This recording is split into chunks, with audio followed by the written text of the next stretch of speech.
SCS 뉴스인타임 시작합니다. 현재 신축 중인 경남 혁신도시의 한 아파트 분양가가 과다 책정됐다는 의혹이 일고 있습니다. 예비 입주자들은 그 금액이 100억 원을 넘어선다고 보고 있는데요. 왜 이 같은 주장이 제기되는 걸까요? 또 문제가 사실이라면 진주시 시민은 어떻게 통과한 걸까요? 김현우 기자가 취재했습니다. 내년 8월 입주를 앞두고 공사가 한창인 경남역 신도시의 한 주상복합 아파트. 최근 입주 예정자들 사이에서 분양가가 과다하게 책정됐다는 의혹이 제기됐습니다. 해당 아파트에 대한 진주시 분양가심사위원회 심의 자료입니다. 택지비와 건축비 산정 내역이 자세히 명시돼 있습니다. 그런데 한 블록 건축비에서 이상한 점이 발견된 것.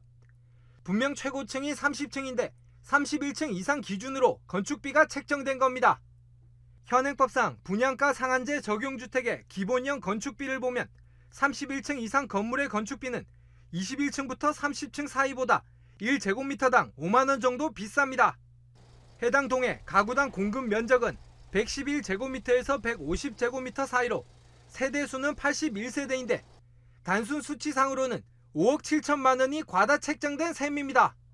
어이없다는 그런 주민들이 참 많이 올라왔고, 그리고 그에 대해서 붕괴하는 주민들도 많이 올라왔죠. 지금 분양가가 대충 산정해보면 한 600만 원, 700만 원이 싸질 수 있는 부분이었습니다. 그런데 그 돈을 더 내고. 문제는 이뿐만이 아닙니다. 예비 입주자들은 주차장 조성 비용과 감리 비용에서 더 큰 문제가 있다고 보고 있습니다. 해당 아파트는 주상복합 건물로 지하 4층부터 지하 1층까지 주차장, 1층과 2층은 상가, 3층은 필로티 공간, 4층부터 주거 공간이 만들어집니다. 일반적으로 주상복합 건물의 지하 주차장은 상가와 아파트 주민 모두의 공용시설입니다. 주차시설뿐만 아니라 전기실과 기계실, 그리고 피트 공간까지 모두가 함께 사용하기 때문입니다. 그런데 해당 아파트의 경우 빈 공간, 이른바 피트 공간을 포함해 전체 주차장 건축비가 모두 주민들에게 전가돼 있습니다. 2단지 5만 1,000제곱미터, 3단지 3만 제곱미터, 4단지 3만 7천 제곱미터 등을 아파트와 상가로 재분배해 계산하면 63억 원 정도가 더해졌다는 게 예비 입주자들의 주장입니다. 전문가들의 생각도 비슷합니다.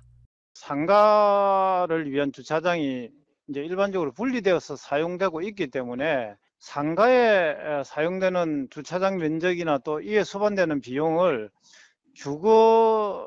주거에다가 증가하거나 넘기는 것은 불합리하다고 생각하고 이 부분은 확인을 해봐야 될 필요가 있다고 생각합니다. 그런가 하면 감리비는 아예 서류 자체에서 오류가 발생했습니다. 최종 감리비는 49억 원 정도인데 내역을 모두 합치면 31억 원 정도, 18억 원에 달하는 돈이 증발한 셈입니다. 예비 입주자들은 엉터리 내역을 심의한 진주시에도 문제가 있다는 입장입니다. 처음부터 중흥건설이 건축허가를 낼 때부터 시에서 정확하게 분양가에 대해서 검증을 했었더라면 지금 같은 분양가 산정 오류나 이런 부분들이 없었을 텐데 많이 아쉽고. 예비 입주자들의 불만이 갈수록 거세지자 진주시는 부랴부랴 건설업체 측에 소명 자료를 요구한 상황. 해당 업체는 일단 분양가 심의위원회를 거친 만큼 법적으로 문제가 없다는 입장입니다. 어떤 시선에서 이게 바라보냐 그런 차이가 좀 있겠죠. 저희가 총익범위 내에서 심의를 받아요, 사실. 그 자료에 대한 검증하고 확인하고 어떤 식의 조정을 하는지는 심의위원들이 판단을 하실 부분이죠. 분양가 과다 책정 여부를 놓고 대립각을 세우고 있는 예비 입주자들과 건설업체. 예비 입주자들은 현재까지 제기된 문제 외에도 다른 문제가 많다며 관련 내용을 보다 면밀히 살피겠다는 입장입니다. 특히 분양가가 과다 책정된 것이 확인되면 환급이 아니라 아파트 안전시설 보강에 투입해야 한다고 주장하고 있습니다. SCS